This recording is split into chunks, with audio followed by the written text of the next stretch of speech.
Hey guys, and welcome to Math Channel. 9 divided by 3 times 5 minus 2 in parentheses. So 5 minus 2 gives us 3. And we have one multiplication here. 3 times 3 gives us 9. And 9 divided by 9 gives us 1. But this answer is not correct. According to the rules of mathematics PEMDAS, we have to solve this math expression in this way. First, parentheses, then exponent, then multiplication or division, and then addition or subtraction. According to the PEMDAS, we have one parenthesis here that we have to solve it first. So 5 minus 2 gives us 3.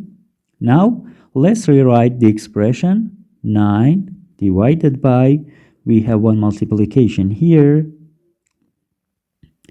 and 3.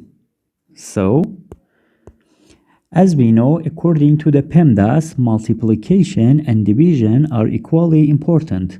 So, we have to solve from left to right. Now, 9 divided by 3 gives us 3, and 3 times 3 gives us 9. So the final answer is 9. Thank you for watching. Please like and subscribe if you like this video.